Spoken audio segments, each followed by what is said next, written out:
నమస్తే, తెలుగు రాజ్యంకి స్వాగతం. నేను మిస్ సంధ్య. ఏపీ అసెంబ్లీ సమావేశాలు ఇవాళ ప్రారంభమయ్యాయి.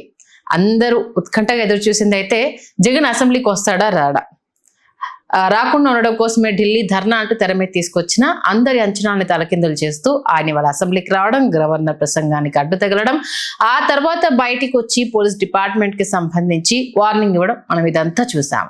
ఇవాళ మరి వైఎస్ఆర్సీపీ చేసిన ఈ ప్రయత్నాన్ని ఎలా చూడాలి, దీనికి సంబంధించి పూర్తి డీటెయిల్స్ అందించడానికి మా సీనియర్ జర్నలిస్ట్ సత్యనారాయణ గారు ఉన్నారు. ఆయన అడిగి మరిన్ని వివరాలు తెలుసుకుందాం. సత్యనారాయణ గారు నమస్తే.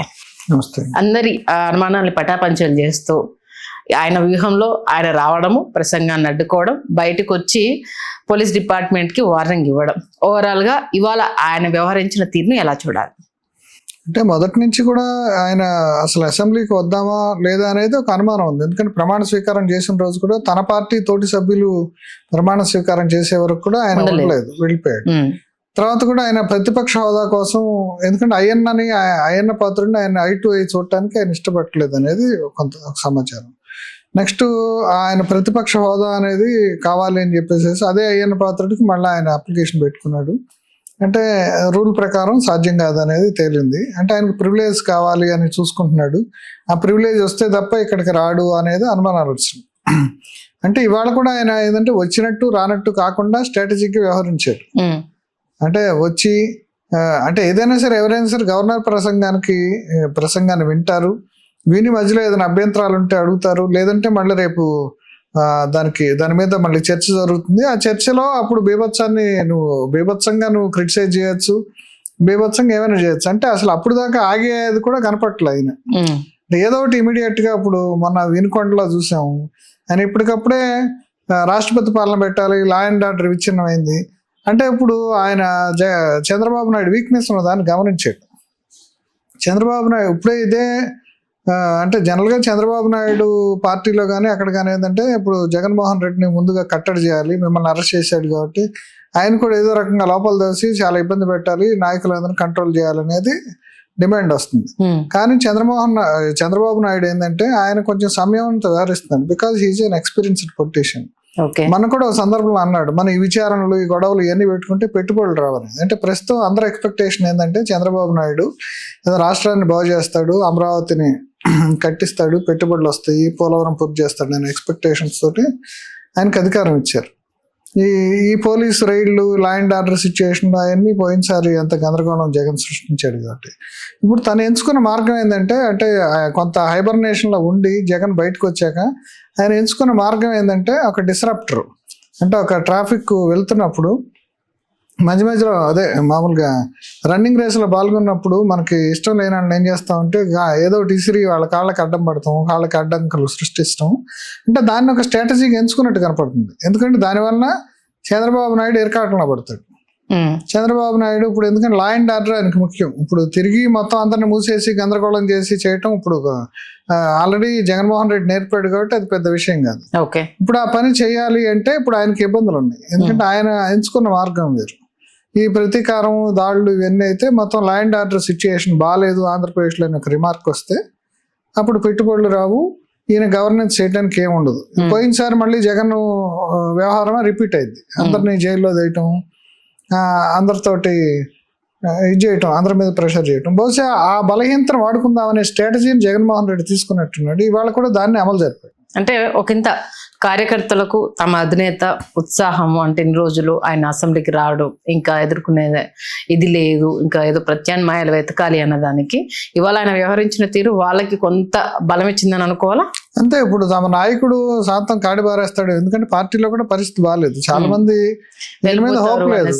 అదే విజయసాయి రెడ్డి డైరెక్ట్ గా తిరుగుబాటు చేసి మొన్న డైరెక్ట్ గా ఆయన నేను ఛానల్ పెడతాను, జగన్ చెప్పిన వినని అదొక తిరుగుబాటు పర్వం నడుస్తుంది. ఆయన పార్టీలో కూడా ఏమీ అంత హ్యాపీగా లేదు పరిస్థితి. అందుకని ఏంటంటే ఈ కేడర్లో కేడర్కి కొంచెం వాళ్ళకి బలం ఇవ్వటానికి, అంటే ఒక మారల్ స్ట్రెంగ్త్ ఇవ్వటం కోసం ఇప్పుడు ఈ స్ట్రాటజీని ఎంచుకున్నాడు అనుకోవాలి. ఎందుకంటే మొన్న వినుకొండ దగ్గర నుంచి, అంటే అంత ముందు కూడా పల్నాడు వెళ్ళాడు. ఆయన వెళ్ళిన తర్వాత ఇప్పుడు మళ్ళీ రెండోసారి వెళ్ళిన తర్వాత చూస్తే ఆయన ఈ స్ట్రాటజీని ఎంచుకున్నాడు అనిపిస్తుంది. అంటే ఈ స్ట్రాటజీ ద్వారా తన కేడర్లో ఉత్సాహం పెంచవచ్చు, అట్లాగే ఇప్పుడు చంద్రబాబు నాయుడుకి ఇబ్బందులు కలిగించవచ్చు. ఓకే, అసెంబ్లీ బయట పోలీస్ డిపార్ట్మెంట్కి మదన్ మోహన మధుసూదన్ రావు ఇప్పుడు ఒకటే గవర్నమెంట్ ఉంటుంది అనుకోవద్దు, చేంజ్ అవుతుంది అనేసి అంటే ఆయన హయాంలో కూడా పోలీస్ డిపార్ట్మెంట్ ఉంది కాబట్టి అంటే అసెంబ్లీ బయట పోలీస్ డిపార్ట్మెంట్ కి సంబంధించి చేసిన కామెంట్స్ ని ఎలా చూడాలి? అదే ఇప్పుడు ఆయనకి జగన్మోహన్ రెడ్డికి 3 సింహాల పవర్ అయింది అనేది ఇప్పుడు అర్థమైంది. ఎందుకంటే ఆయన ఇప్పుడు రిసీవింగ్ ఎండ్ లో ఉన్నాడు. ఇంతకుముందేమో ఆయన అందరి మీద ప్రయోగించాడు. అప్పుడు ఆయనకి పోలీస్ పవర్ ఏంటి అవన్నీ తెలియలే. ఎందుకంటే ఆయన ప్యాలెస్ లో కూర్చున్నాడు కాబట్టి ఎవరిని పోయి వాడిని లాఠీలతో మోదిరమ్మన్నా, లేదంటే ఆ ఎంపీని తీసుకొచ్చి సిఐడి వాళ్ళని లోపల ఏమన్నా, చంద్రబాబుని ఏమన్నా, అది చేయమన్నా ఒక టెర్రర్ స్టేట్ ని సృష్టించినప్పుడు తనకి 3 సింహాల పవర్ అయిందనేది అప్పుడు ఒకవైపు నుంచి అర్థమైంది, అంటే ప్రయోగించేది. ఇప్పుడు తనకేంటంటే ఆ మధుసూదన్ రావు అనే ఆయన ఎవరో ఈయనకి తెలియదు. యాక్చువల్గా ఏంటంటే ఆ నేమ్ ప్లేట్ చూసి మేబీ డిఎస్పీనో సిఐనో అక్కడ డ్యూటీలో ఉన్న పర్సన్ అయి ఉంటాడు, నేమ్ ప్లేట్ ని చూసి మాట్లాడాడు ఆయన. అంటే ఇప్పుడు పోలీసు 3 సింహాలు అనేది 3 సింహాలు అసలు ఎందుకుంటాయి? లా అండ్ ఆర్డర్ని కాపాడుతానుకుంటాయి, దాన్ని ప్రతిపక్షం మీద ప్రయోగించకూడదు, మొరటగా ప్రజల మీద ప్రయోగించకూడదు. ఇప్పుడు గతంలో చాలా ఎగ్జాంపుల్స్ ఉన్నాయి కదా. అక్కడ శ్రీకాకుళంలో డాక్టర్ సుధాకర్ని రోడ్డు మీద పిచ్చాండి చేసేసి అని చంపేశారు. అట్లా ఇంకోటి ఏమో ఒక ఎమ్మెల్సీ వచ్చేసేసి శవాన్ని డోర్ డెలివరీ ఇచ్చాడు. అంటే ఇప్పుడు అవన్నీ తెలుగుదేశం వాళ్ళు మాట్లాడుతున్నా, ఎవరు మాట్లాడుతున్నా సరే నువ్వు ఆ రోజుల్లో ఏం చేసావని. అట్లాగే తన చెల్లెలను అక్కని వేధిస్తుంటే ఆ 16 ఏళ్ల కుర్రాడు ఎవరు వస్తే వాడిని చంపేశారు. అంటే ఇవన్నీ జరిగినప్పుడు ఆయనకి పోలీస్ పవర్ అర్థం కాలేదా అనే విమర్శను ఇప్పుడు ఆయన ఎదుర్కోవాల్సి వస్తుంది. ఇప్పుడు ఆయన ఏంటంటే ఇదే ఇందాక మనం చెప్పినట్టు అనేది ఉత్సాహాన్ని రగిలించడానికో దేనికో మాట్లాడాడు, కానీ ఆయనకి ఇప్పుడు అర్థమవుతుంది ఏంటంటే తను నిన్నదాకా ఏదైనా వ్యవస్థ సరిగ్గా లేకపోతే ఐపీఎస్ ఆఫీసర్లు కూడా అదే మనం చూసాం కదా, ఆయన ఇంటెలిజెన్స్ డీజీపీగా ఎడిషనల్ డీజీపీగా పనిచేసినాడు, ఆయన సిఎస్గా దిగిపోయినాడు. వీళ్ళందరూ పోయి మళ్ళా నిన్న కూడా కొల్లి రఘురామరెడ్డి అనుకుంటా ఆయన చంద్రబాబును అరెస్ట్ చేసిన ఆయన కూడా బుక్కే తీసుకుని వెళ్ళి మళ్ళా లైన్లో నుంచుంటే చంద్రబాబు తిరస్కరించాడు ఆ బుక్కేని. అంటే వీళ్ళందరూ కూడా ఇప్పుడు రిసీవింగ్ ఎండ్ లోకి వచ్చారు. ఇప్పుడు ఎవరైతే నిన్న జగన్ కానీ జగన్ తోటి అంటగాగిన ఐపీఎస్ ఆఫీసర్లు కానీ అంటే వీళ్ళందరూ వాళ్ళ డ్యూటీ వాళ్ళు పర్ఫెక్ట్ గా చేస్తుంటే, వాళ్ళ డ్యూటీ వాళ్ళు చట్టబద్ధంగా న్యాయబద్ధంగా వాళ్ళకి ఏదో రూల్స్ ఏముంటాయో లేకపోతే జీవోలు ఏం చెప్తాయో దాని ప్రకారం చేస్తుంటే ఎవరికి ఇబ్బందులు వచ్చాయి కదా. ఇప్పుడు ఈయనకు కూడా పోలీస్ పవర్ ఏంటనేది ఇప్పుడు తెలిసింది. ఓకే, మొత్తానికి ఇప్పుడు రాబోయే రోజుల్లో అంటే ఈ అసెంబ్లీని ఎదుర్కొనేందుకు వ్యూహాత్మకంగానే వెళ్ళబోతున్నారు అనేసి అనుకోవచ్చా?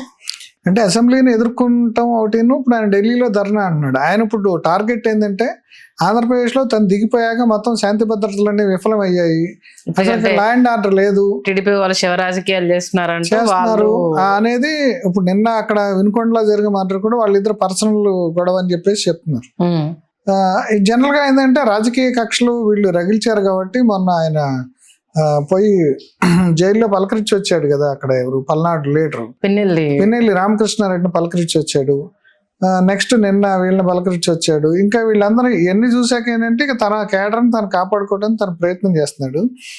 అంటే నిన్న ఆయన ఒక రకంగా చెప్పాలంటే అతిగానే స్పందించాడు అనుకోవాలి. ఎందుకంటే ఢిల్లీలో ధర్నా, అమిత్ షాని కలుస్తాను అంటే వీటన్నిటి వల్ల ఇప్పుడు కొత్త అనుమానాలు కూడా వస్తున్నాయి. ఎందుకంటే ఇప్పుడు అమిత్ షా మోడీ డబుల్ గేమ్ ఆడుతున్నారు. ఈయనకేదో 11 రాజ్యసభ సభ్యులు ఉన్నారు, వీళ్ళు సపోర్ట్ ఇస్తున్నారు కాబట్టి ఒక సంశయంలో పెడతాడేమో, వాళ్ళు కూడా ఇతనికి సపోర్ట్ చేస్తారేమో అని ఒక దీన్ని క్రియేట్ చేయటం కూడా అంటే స్ట్రాటజిక్ గా తను. లేదా రాష్ట్రపతి పాలన ప్రవేశపెడతామంటే ఎప్పుడు పెడతారు? అసలు ఈ మధ్యకాలంలో రాష్ట్రపతి పాలన ప్రవేశపెడతానికి ఎవరు సిద్ధంగా లేరు. ఎందుకంటే అది ఇందిరాగాంధీ టైంలో కొన్ని 10 సార్లు కొన్ని 100 సార్లు దాన్ని ప్రయోగించి దానికి చెడ్డ పేరు వచ్చింది. మీరు అన్నట్టు పెట్టడానికైనా ఇక మరీ బీభత్సం జరిగిపోయింది, అల్లకల్లోలం అయిపోయింది, అసలు ఎవరు బయటికి రాలేని పరిస్థితి ఉంది, అది కంటిన్యూ అవుతుంది అని అంటే మనం అప్పీల్ చేయడానికి ఒక రీజన్ ఉంటుంది. జస్ట్ ఒక 2-3 ఇన్సిడెంట్స్ ఇప్పుడు వాళ్ళ దృష్టిలో 2-3 15 రోజుల్లో జరిగింది. 15 రోజుల్లో అంటే వాళ్ళకి ఏంటంటే ఈ చంద్రబాబు ఎప్పుడైతే మోడీతో కలిశాడో అప్పటి నుంచి ఆయనకి ఎన్నికల ముందు నుంచి ఇబ్బంది వస్తుంది. ఎందుకంటే అంత ముందులాగా పోలీసులు విచ్చలవిడిగా బిహేవ్ చేయడానికి భయపడ్డారు.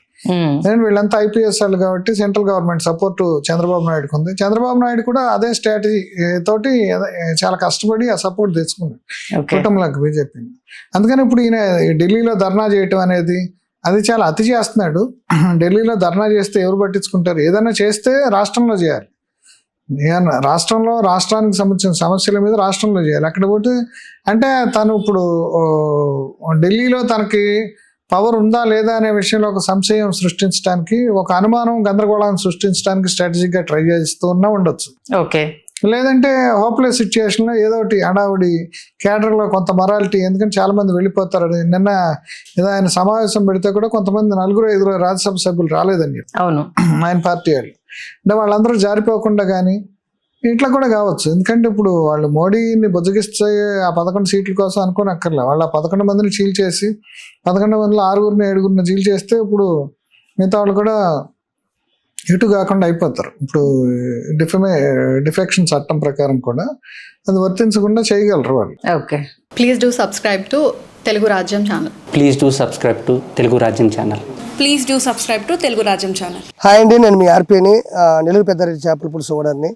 మీరు తెలుగు రాజ్యం అనే ఈ యూట్యూబ్ ఛానల్ సబ్స్క్రైబ్ చేసుకుని మంచి మంచి వీడియోలతో వస్తారు. Thank you so much. Hi people, I'm Sonakshi Verma and you please watch Telugu Rajyam and please subscribe to the channel.